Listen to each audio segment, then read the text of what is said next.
بیماری صحت اللہ کے اختیار میں ہے۔ اگر ہم بیمار پڑ جائیں تو علاج کرانا سنت ہے، موت کا وقت مقرر ہے، لیکن ہم دعا کرتے ہیں یا اللہ اسے زندگی عطا فرما، تو کیا اللہ اس کی زندگی بڑھا دیتے ہیں یا دعا سے اس کی زندگی بڑھ جاتی ہے؟ اگر زندگی ختم ہو جائے تو کوئی دعا نہیں مانگتا، دعا صرف لا علمی سے مانگی جاتی ہے۔ اگر طالب علم کو وقت سے پہلے علم ہو جائے کہ وہ فیل ہو رہا ہے تو وہ کالج جانا بند کر دے گا۔ جب تک لا علمی ہے تب تک دعا ہے۔ اگر مقدر کا علم ہو جائے تو دعا نہیں ہے۔ جس کو یقین ہو جائے کہ موت کا ایک دن معین ہے، نہ تو کوئی حادثہ اسے کچھ کر سکتا ہے، نہ کوئی حفاظت اسے ٹال سکتی ہے، تو آدمی اس کے لیے دعا نہیں کرے گا۔ جو لوگ جانتے نہیں وہ کہتے ہیں کہ دعا کرو، اس سے زندگی بڑھ جائے گی، 2 سال اور بڑھ جائیں گے، پھر دعا مانگیں گے اور اللہ تعالیٰ مہربانی کرے گا۔ پھر ایک وقت آتا ہے جب دعا کارگر نہیں ہوتی۔ جب دعا کارگر نہ ہو تو وہ مقام تقدیر کہلاتا ہے۔ اس مقام سے آگے آپ نہیں جا سکتے، کوئی دعا آپ کو اس سے آگے نہیں لے جا سکتی۔ اسے کہتے ہیں فائنل ڈے۔ اگر مقدر میں کچھ سال باقی ہیں تو پھر دعا کرنے والا بابا پیدا ہو جائے گا۔ اب بابا دیکھ لیتا ہے کہ اس کی زندگی کے 2 سال باقی ہیں تو وہ دعا مانگتا ہے۔ اس طرح وہ دعا مانگتے ہیں اور بیمار ٹھیک ہو جاتا ہے۔ جس آدمی کو یہ یقین ہو جائے کہ موت کا دن مقرر ہو گیا ہے، جس کو یہ یقین ہو جائے کہ میرا رزق اللہ کی طرف سے مقرر ہے اور عزت ذلت بھی اللہ کی طرف سے ہے، تو پھر دعا کا کیا مقام رہ جاتا ہے؟ پھر بھی دعا کا مقام ہے۔ دعا مانگتے چلے جاؤ۔ دعا ایک ایسا عمل ہے جو آپ کو بارگاہ الہی میں لے جاتا ہے۔ دعا وہاں جانے کا ایک ذریعہ ہے۔ سجدہ اللہ تعالیٰ کے تقرب کا آخری اور واحد گر ہے۔ اللہ تعالیٰ نے خود فرمایا ہے کہ سجدہ کرو اور میرے قریب ہو جاؤ۔ آپ اللہ سے دعا کرتے رہو اور جو چیزیں مانگنے والی نہیں ہیں وہ بھی مانگتے رہو، تو دعا نامنظور بھی ہو سکتی ہے۔ مانگنا آپ کا کام ہے، آگے سے جواب دینا اللہ کا کام ہے۔ اتنی گفتگو جو ہے آپ کے لیے بڑا انعام ہے۔ آپ بس مانگتے چلے جاؤ۔ ہم انسان ہیں، مانگتے ہی رہیں گے۔ اللہ کچھ دے دے تو ہم لے لیں گے اور کچھ نہ دے تو اس کا متبادل مانگ لیں گے۔ دعا کی فضیلت پر اللہ تعالیٰ کا ارشاد ہے کہ اے نبی صلی اللہ علیہ وسلم، میرے بندے اگر تم سے میرے متعلق پوچھیں تو انہیں بتا دو کہ میں ان سے قریب ہی ہوں۔ پکارنے والا جب مجھے پکارتا ہے میں اس کی پکار سنتا ہوں اور جواب دیتا ہوں۔ اور حضور پاک صلی اللہ علیہ وسلم کا ارشاد ہے کہ جو دعا قبول ہو جائے اس کا شکر ادا کرو اور جو قبول نہ ہو اس پر غور کرو۔ وہ تو مالک ہے، ماننے پر آ جائے تو گناہ گار کی بھی سن لے اور گناہ گاروں کو اپنے حبیب پاک صلی اللہ علیہ وسلم کے ساتھ ملا دے۔ حکم یہ ہے کہ ذکر اتنا کریں کہ اس میں گم ہو جائیں۔ اس بارے میں وضاحت فرما دیں کہ اس زمانے میں ہم یہ کیسے کر سکتے ہیں۔ اگر اس طرح کا ذکر نہ ہو سکے تو درود شریف بھی ذکر ہے۔ سب سے ضروری ذکر نماز ہے، سجدہ بھی ذکر ہے، اللہ کی کائنات میں تفکر کرنا بھی ذکر ہے، ماں باپ کی خدمت کرنا بھی ذکر ہے، زندگی سے گلا شکوہ نکال دینا بھی ذکر ہے۔ اگر آپ کے اندر اللہ کا عشق پیدا ہو جائے تو آپ کے اندر ذکر پیدا ہو جاتا ہے۔ منم محوے خیالے او نمی دانم کجا رفتم، شدم غر کے وسالے او نمی دانم کجا رفتم۔ انسان اللہ کے خیال میں غرق ہو جاتا ہے۔ کوئی اس سے پوچھتا ہے تمہارا نام کیا ہے تو وہ کہتا ہے کس کا نام؟ تو یہ واقعہ ہو سکتا ہے۔ ذکر کا ایک مقام یہ بھی ہے کہ جہاں اللہ کے علاوہ کوئی شے رہتی ہی نہیں اسے ہو کا ویرانہ کہتے ہیں، ہر طرح ہو جاتی ہے۔ اب حضرت سلطان باہو رحمۃ اللہ علیہ نے جو ذکر کیا وہ سلطان الاذکار ہے۔ آپ اللہ تعالیٰ کی ترسیم یا مثال نہیں دے سکتے، لیکن انہوں نے اللہ تعالیٰ کی خوبصورتی کو چنبیلی کی خوبصورتی سے تشبیہ دی۔ ہم یہ نہیں کہہ سکتے کیونکہ بوٹی مخلوق ہے اور وہ خالق۔ آپ کسی چیز کو اللہ نہ کہنا کیونکہ یہ شرک اور گناہ ہے جب تک کہ آپ اس کو اس حالت میں نہ دیکھیں۔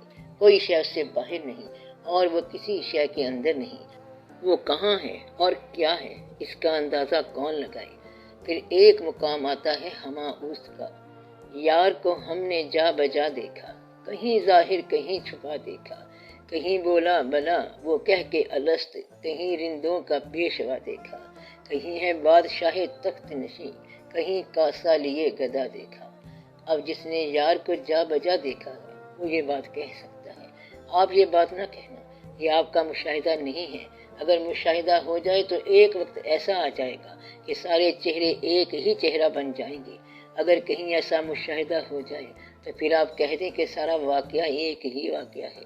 جب ماضی سارے کا سارا حال میں اتر جائے اور ہمارے چہرے بدل کے کئی سو سال پہلے کے چہرے بن جائیں تو پھر ہم کچھ اور ہی واقعہ کرنے لگ جائیں گے۔ اگر ایسا نہ ہو اور آپ بیان کرو تو یہ گمراہی ہوگی۔ گمراہی یہ ہے کہ حق سے زیادہ کسی چیز کو بیان کیا جائے، اور ظلم یہ ہے کہ حق سے کم بیان کیا جائے۔ اگر اللہ نے آپ کو فقیر نہیں بنایا تو فقیر مت بنو۔ جب تک وہ نہ بنائے بات نہیں بنتی۔ اپنے بنانے سے بات نہیں بن سکتی۔ جس طرح کوئی نبی بنے تو وہ خود بنے گا تاکہ زمانے سے خراج یا تعریف وصول کرے، لیکن اس کو تعریف کی بجائے لعنت ملتی ہے۔ اس طرح جب خود ساختہ ولی بنے گا تو اس کے ساتھ بھی ایسا ہی ہوگا۔ تم صرف انسان بن جاؤ، یہ بڑا مقام ہے۔ عبادت کے بغیر عابد بننے کا شوق نہیں ہونا چاہیے۔ اگر ولی نہیں تو اس کو بیان کرنا گمراہی ہے، اور اگر یہ مقام عطا ہو گیا تو اس کو چھپاتے رہنا ظلم ہے۔ اس لیے اتنا بیان کرو جتنا اصل ہے۔ اگر آپ اتنا انصاف کریں اور صرف اتنا ہی بیان کریں جتنا اصل ہے تو اس سے بہت آسانی ہو جائے گی۔ Have more than you show، یعنی کہ دکھائی ہوئی چیز سے زیادہ اندر رکھو تاکہ حقیقت سے آپ کا ظاہر کم ہو۔ پھر آپ یقیناً عافیت میں چلے جاؤ گے۔ اگر آپ اپنی حیثیت سے باہر ہو کر اظہار کر رہے ہو تو نقصان میں چلے جاؤ گے، پھر اس کو نبھانا مشکل ہو جائے گا۔ خام خواہ تکلف کرتے جاؤ گے کہ آ بیل مجھے مار، کہ میں درویش وقت ہوں، اور اگر اصل درویش سامنے آ گیا تو پھر کہاں جاؤ گے؟ اس لیے تم جتنے ہو اتنے رہو تاکہ تم میں قائم رہو۔ اپنی ہستی کو پہچانو، صرف اتنا اظہار کرو جتنا آپ ہو۔ اگر ذکر کی خواہش ہے تو خواہش ہی ذکر بن جاتی ہے۔ دنیا کے اندر محبت کی جتنی بڑی کہانیاں ہیں سب جدائی کے قصے ہیں۔ اسی طرح اللہ سے محبت میں جدائی ہی کی بات ہے۔ وصال حق تو ہے ہی نہیں، نہ دیدار کا مقام ہے، نہ رویت عینی کا مقام ہے، صرف طلب کا مقام ہے اور دوری کا مقام ہے۔ لیکن دوری اور قربت اللہ کے سامنے ہے ہی نہیں، نہ اس کے کوئی قریب ہے نہ کوئی بعید۔ اس کے سامنے فاصلہ کیا ہے؟ سمندر سے 2-4 دریا نکل جائیں تو اسے کیا فرق پڑے گا، اور 4 دریا اس میں داخل ہو جائیں تو بھی کیا فرق پڑے گا۔ اللہ کریم کے حوالے سے اپنے آپ کو پہچاننا آسان بھی ہے اور مشکل بھی۔ ملاوٹ چھوڑ دو تو آسان ہے، تکلف چھوڑ دو تو آسان ہے، اور اگر تکلف ہے تو ساری عمر پریشانی ہی پریشانی رہے گی۔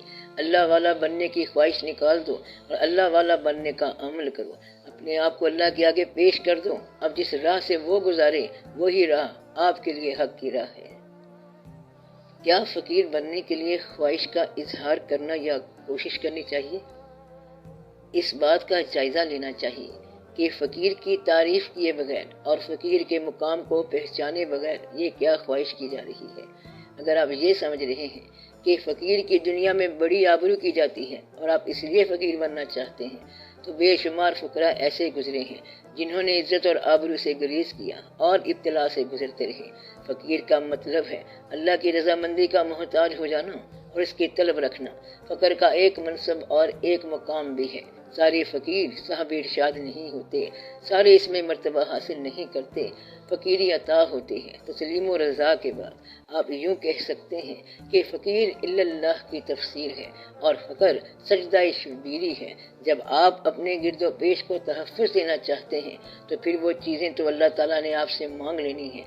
اس مقام کے لیے وہ شخص خواہش رکھے جو یہ ہمت رکھتا ہے۔